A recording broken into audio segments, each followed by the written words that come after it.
Yay! I'm helping! I'm helping, guys! See, I'm helping! I am a useful part of the raid!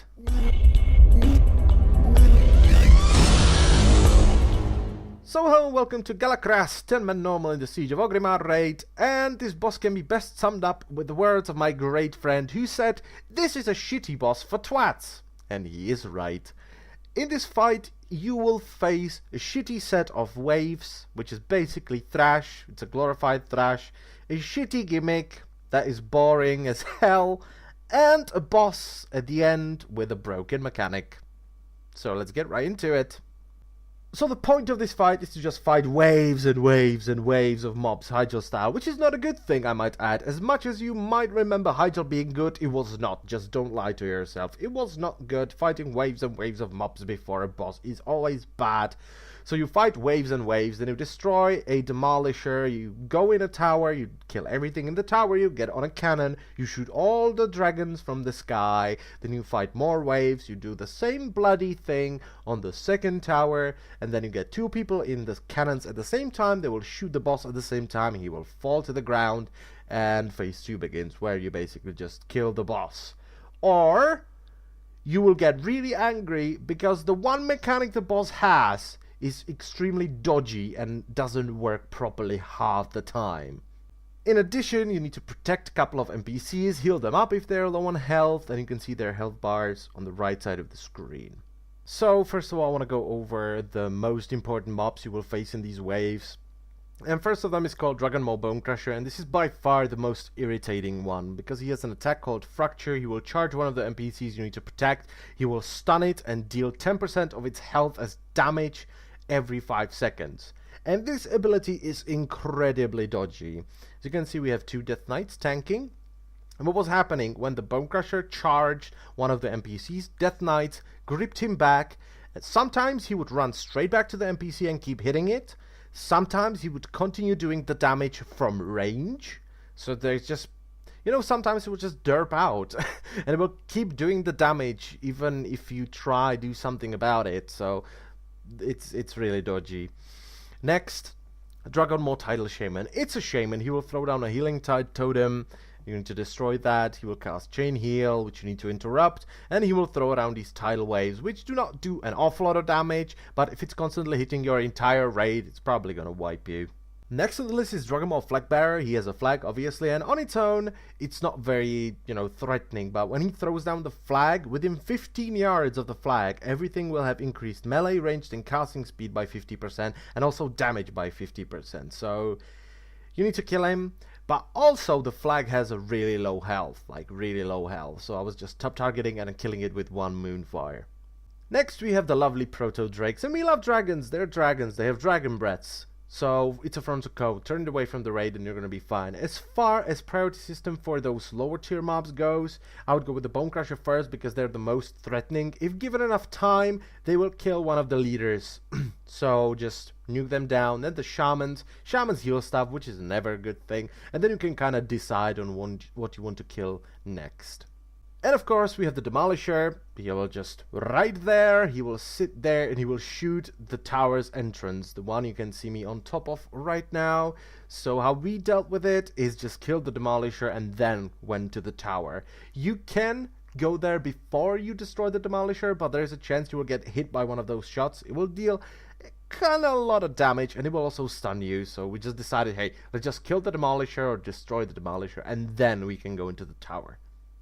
In addition, we have a couple of these like mini bosses, and one of them is called Korgra the Snake. You will fight this one with the rest of the waves. There's only one ability that you can kind of do something about. It's called Poison Cloud. She will leave poison clouds everywhere. Don't stand in them. Don't be a doofus. They tick for about 75k a second. Once she reaches low health, she will transform into snake form, and she will just start throwing poison everywhere, so kill it. There's also one mini-boss on top of each tower. They have a Thunderclap that will slow you down, an Arcing Smash, which is a conal effect, and this will knock you back really far. I want to talk a bit more about this one, though. Sometimes when you get knocked back, well, sometimes, there's about 50% chance that you will land in a place where it's almost impossible to get out of it. Okay? It happened to me twice. I actually flew somewhere. I got stuck between boxes and it took me like 30 seconds to get out of there. It's really irritating, so don't get knocked off, please.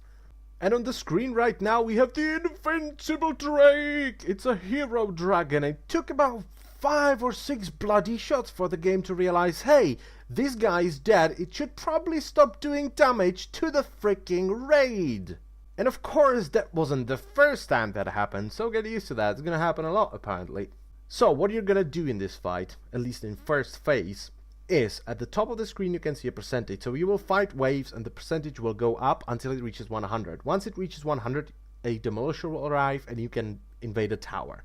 So you will take 1 tank, 1 healer and 3 DPS. You will run through the tower, you will kill everything inside, and on top of the tower 1 person gets in a cannon, shoots down all the dragons, and then you go back down. You fight a couple more waves, and once it reaches 100 again you do the same thing on the other side with the same group. Now after all of this you get 1 person in each cannon, and once you shoot the boss at the same time, it needs to be at the same time, it's ridiculous sometimes to time that right, you will force him to land, and thus begins phase 2.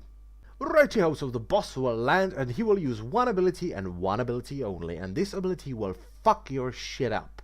I guarantee you that. Or not. Maybe you will get lucky. We did not. So what happens? You will target someone with a lava beam or fire beam, whatever you want to call it. And after a couple of seconds he will release an orb, and if this orb hits the player or reaches the place where the player had stood before the orb started, flying towards him, it will explode and hit everyone in the raid for 600,000 damage. Here's the thing. For every player it passes through, it will leave a debuff on them, which increases the damage they take by it, and also gives them a stacking dot. It will reduce the damage. So what you need to do is you need to rotate the people, and every time someone gets targeted by this, he should go behind the raid and just let the orb pass through people. Right? Now, look at my debuffs. Look at them. I'm standing in front of everyone. This orb hits me. Oh, no, wait, it doesn't. I never got a single stack in this attempt. In the next attempt, I was standing behind everyone because I already got 3 stacks or 4 stacks, whatever, and I still got stacks. I was standing behind everyone and I got 7 stacks. And now I'm trying to hit every orb. I'm trying to get stacks. I'm like, guys, are you getting stacks? And everyone in front of me, everyone behind me is getting stacks, and I'm just not getting stacks. And this is what's gonna happen. Sometimes it will hit you, sometimes it will not. Sometimes it will pass through players and suddenly poof, explodes and kills your entire raid. And the biggest fun of this, it targets melee. And if you're not really quick, you'll kill everyone. Ta-ta! That's actually the reason why we're standing so close to the boss. Luckily, our warrior is our only melee, so when he gets targeted by this, by the way, someone just derped out and killed us. If he gets targeted by this, he will leave behind us, okay? And that's the reason why you're standing so close, because if you have 1 melee or 2 melee, and you're standing really far away, they're just gonna wipe you. There is no way around it, okay? So, how do we deal with this bullshit mechanic, you might ask? It's fairly simple, but you also need to get very lucky. Or not very lucky, you need to get lucky, which is always really bad, okay? How we dealt with it, we split into 3 groups, basically. We had the tanks, tanking the boss and facing him away from the raid, about 10 yards away from the first group. The first group is people that don't have enough stacks, like 1, 2, 3. Behind them are people targeted by the beam and, targeted by the orb. And behind them, we have people that have enough stacks, or too many. And these stacks drop off quite quickly, so it's not that difficult. So basically, you will stand up front. If you get targeted by the beam, you will go back. And if you have enough stacks, you will go even further, so the beam or the orb doesn't hit you any further. Unfortunately, this might derp out at sometimes, and here's the big thing. These orbs should have 6 seconds in between them. Okay, there should be 6-second window between each orb. There isn't. Okay, there's gonna be 1 second to 10 seconds. We had times like within 3 seconds we had 3 orbs exploding. Sometimes we just had 1 orb and we were like, who has the orb? There is no orb on the screen. So it's really dodgy. It's bad. And that's it. I wish you good luck against this boss. You will need it. And I'll see you next time. Bye bye.